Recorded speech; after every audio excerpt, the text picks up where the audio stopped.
Hey girl, are your healthy habits all over the place or non-existent? Do you wish you could find true food freedom, move your body for joy, and really just talk a little nicer to yourself? If you have tried to habit hack your health, but the strategies you've tried just haven't worked for you in your busy lifestyle, then this podcast is for you. Hey, I'm Emily Nichols, habit and fitness coach, behavior change specialist, and Taco Tuesday enthusiast. Hey, I'm here to tell you there is an easier way than what we've been taught about our health and our habits. How do I know? Well, because I've transformed my own life through habit hacking, and now my family gets the best of me, and I now help my clients do the same.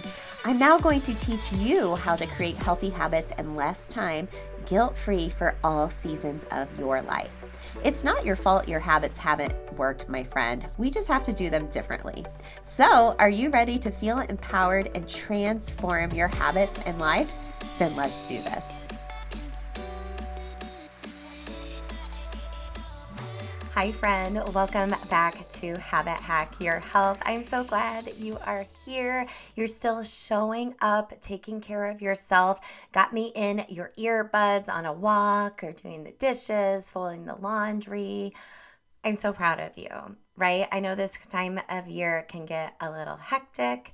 And I'm just so proud of you for showing up. And I love podcasting because it is something that changed my life when I was on my own transformation journey as far as personal development, because it was really hard for me to find the time to read, and listening is where it was at. Audio is where it is at for me, and I know for a lot of my clients and you all as well, because obviously you are here. And that's why we as women have to do habits differently and get a little more creative and use my what I call atomic habits for women philosophy. And this applies towards not only mindset and personal development work. It also applies towards movement. Go check out last week's Habit Hack Thursday episode where we talked all about movement to de-stress and not raise your cortisol levels. But I'm really excited because as we are continuing talking about the top episodes of 2023 of the show, this next one is all focused around food. I'm not shocked at all that one of the top 3 episodes had to deal with food. So last week, the other episode I shared was all around making time. This next top episode is all around, should you be tracking your food? Food freedom is the biggest challenge I hear from most of you because it's so complicated, and diet culture BS has just really complicated and confused us, right?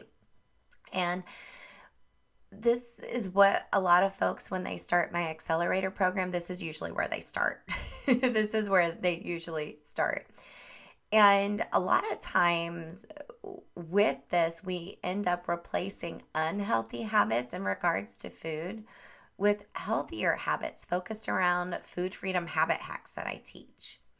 We chat even more in my accelerator program, like the very first module, talking about those top challenges around food freedom. And by the way, in that program, the challenges I address around food freedom, mindset, and movement are based off surveys with you all and conversations. So it's legit. But right from the get-go, we talk about if you should track your macros as a habit for just data, how long you should do it, when you should not do it, and so on. It's a personal decision for you. You'll hear me say a lot of times facts over feelings. And I personally think, and I mentioned this in the episode, I think it's good to check in every once in a while. Use MyFitnessPal to gather the data, to gather the facts around what you're eating in the day, making sure you're prioritizing protein, right? It's actually the first step in my habit hacking system. You got to find out the data, but you also look at it as far as like objectively, what have you thought about that particular challenge around food freedom? But once you have that data, it helps you be informed versus obsessive over everything that's going in your mouth, is how I view macro tracking. Now, in this episode as well, I also mentioned the Healthy Habit Reset Live. This is my free masterclass. You can get it anytime. It's linked in the show notes for you, but I do it live 3 times a year. This takes you through my 5-step habit change method. So the whole goal is to learn some basic habit strategy and learn how to pivot your habits for any season of life that you are in. Now, spoiler alert, our next live session of the Healthy Habit Reset, I do it live because I usually do some fun giveaways. I'm able to answer questions in real life time as well. Will be on January 24th, 2024 at 12 p.m. Eastern live. So mark your calendar. I'll be sending more details closer to the date. It will only be one day. Moving forward, the Healthy Habit Reset will only be one day, one and done, because girl, I know you're busy. So should you be tracking your food? Well, let's get into it and chat a little bit more on this episode, one of our other top episodes of the year. And let's start habit hacking this together.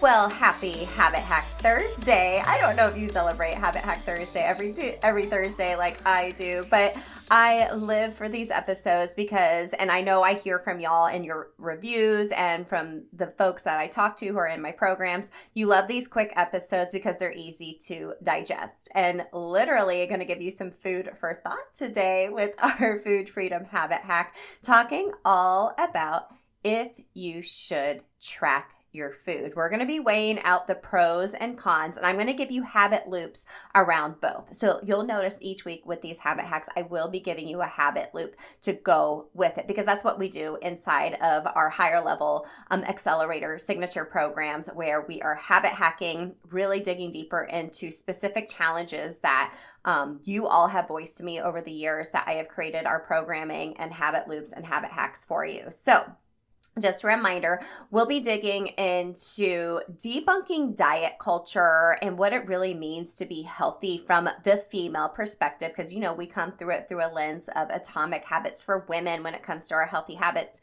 on day 2 of the Healthy Habit Reset. So this is coming up in the next couple of weeks on August 15th, 16th, and 17th. If we've never worked together, this is like your first step in learning basic habit strategy. So I'm going to teach you my 5-step habit change method to help you pivot your habits for any season of your life. Because let's face it, we create these healthy habits for ourselves. We're moving and grooving and, oh, you got a new job, or, oh, this time of year, I feel like the fall is always a big change, or we are, you know, our kids are going back to school. My schedule is changing. You know, I just shared a little bit about how I was in my weekly newsletter about how I loved doing like 5 a.m. at home workouts for years. I loved it. It's what started my own transformation back in 2015. But then when my oldest son started middle school, he was getting on the bus super early. I started coaching really early at Orange Theory, and I had to pivot all of my habits. And that was not easy, but I created a system to help you do that. So come join us for the Healthy Habit Reset. This is Basic Habit Strategy 101. Day 2 will be really debunking diet culture, and day 3, like day 1, we'll get right into the method. Day 2, debunking diet culture. Day 3, we'll talk about how to create consistency, accountability, and so on and so forth. So I'll be going live each of those days, the 15th, 16th, and 17th at 12 p.m. Eastern. Join me live. There's a Facebook group and there's a Zoom. You know, either way, I know some folks don't like Facebook. Like, I'm pretty much like get in, get out as far as like just talking with my habit hackers inside of my accelerator programs. But come join us. You get the replays. If you register, there's a workbook, and everything's linked in the show notes for you, my friends, because I know you're probably driving or doing your dishes. I'll be sharing more about a new digital habit tracker I am launching that week, and if you register, you get a special discount code. So yay, go to bit.ly/healthy habit reset. I am so geeking out and excited about this tracker because y'all have been asking for it, and like this is like starting like a big snowball, a positivity snowball, as we talk about so much in regards to more digital tracking options for you all. I'm so pumped for it. So talking about tracking, especially tracking your food, leads me into today's Food Freedom Habit Hack. Should you be tracking your food?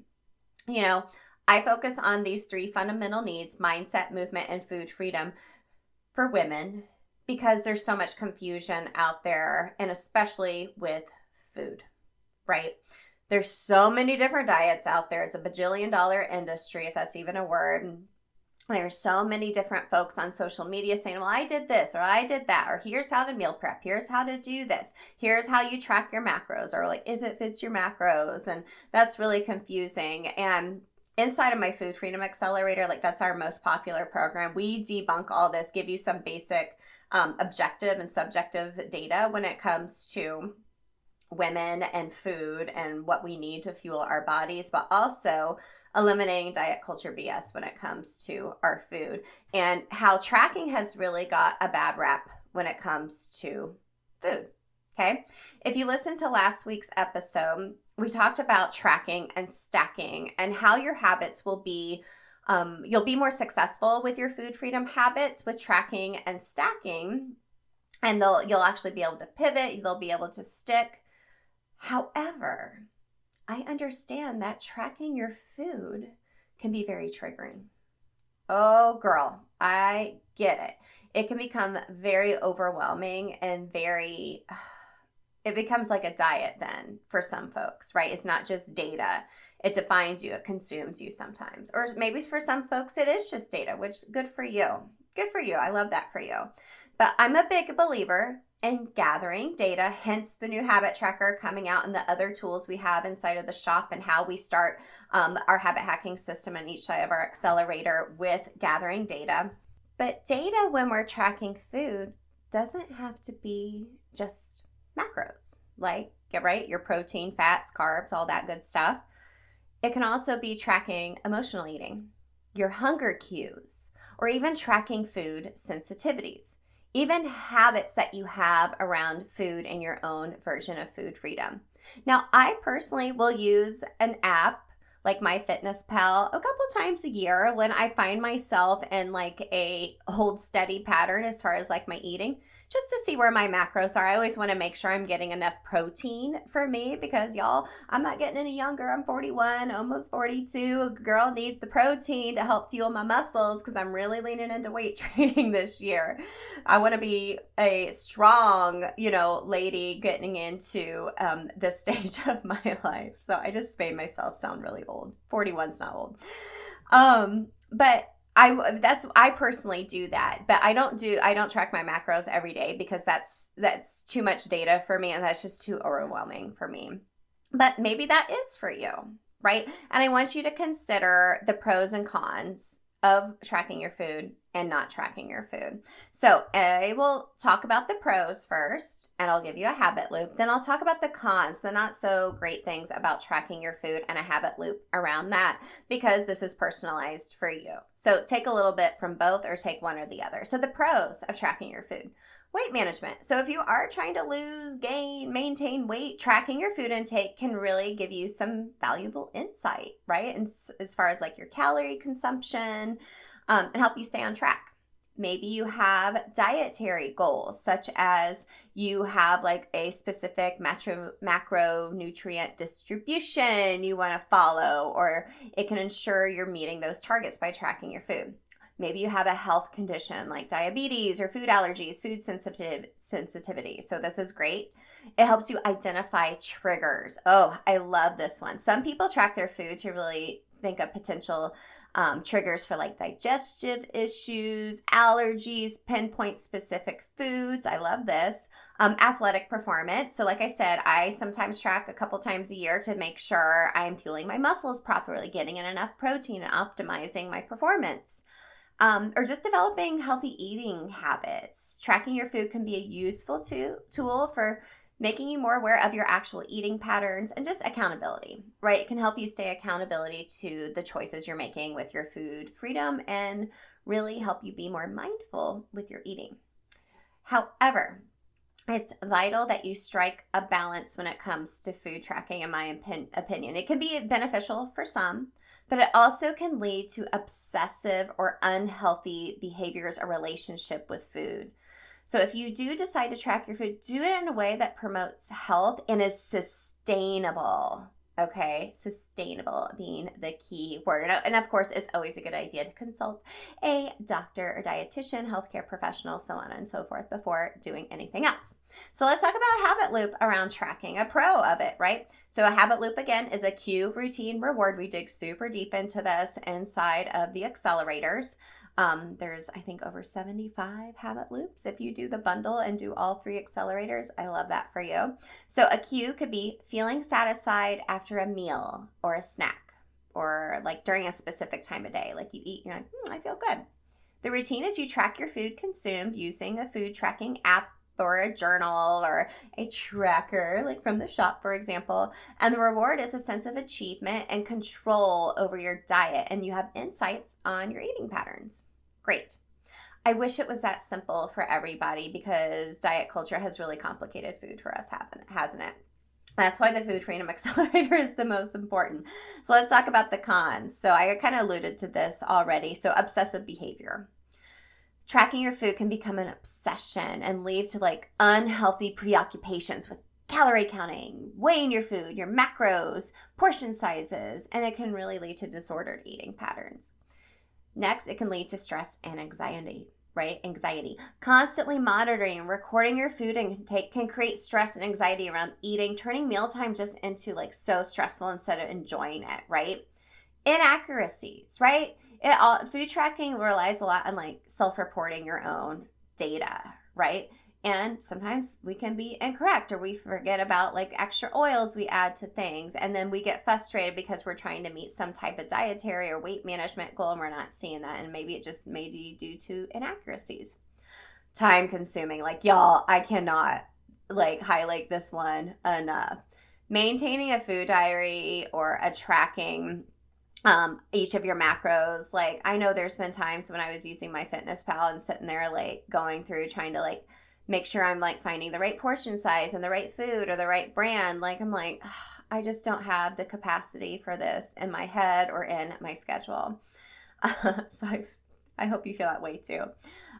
It's a disconnection from your hunger cues sometimes too. So constantly relying on tracking can lead to a disconnection from natural hunger or satiety cues, right? It can interfere with intuitive eating, making it harder to recognize. And then social restrictions. This makes me so sad. Like, it can lead to you not wanting to like have dinner with friends because it doesn't fit your macros, or it's too stressful to think about what you're going to eat ahead of time. And this can just really have an impact on your mental health all around.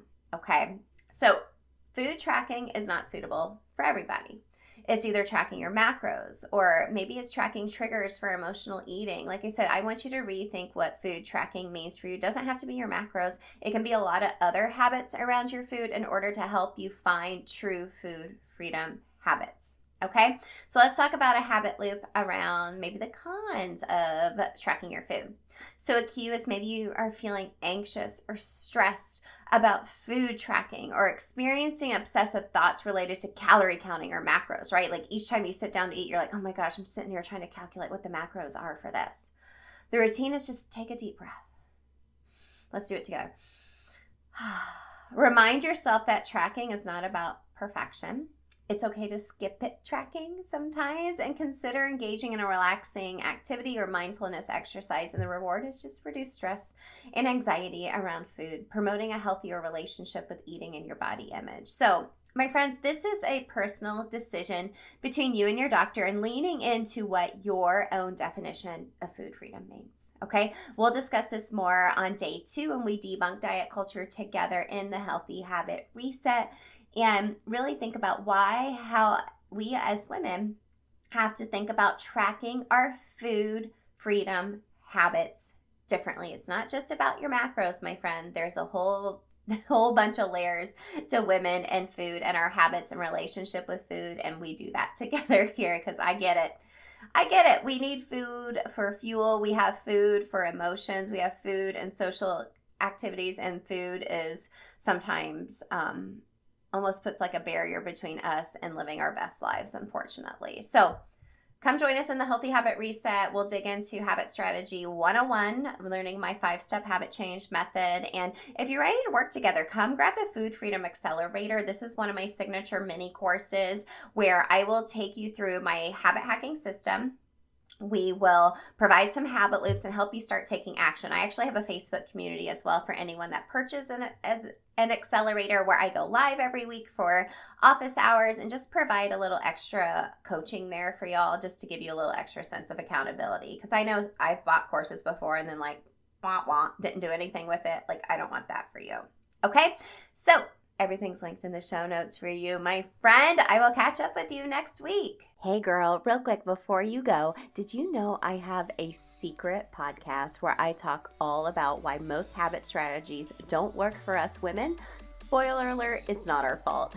Visit bit.ly/atomic habits for women. It's linked in the show notes to access my secret podcast series and have your biggest aha moment about why and how women have to do habits differently. And if you love the podcast, the number one way you can thank me is to leave a rating and review in iTunes. That way more mamas can find the show. Love and appreciate you, friend. We'll see you next time.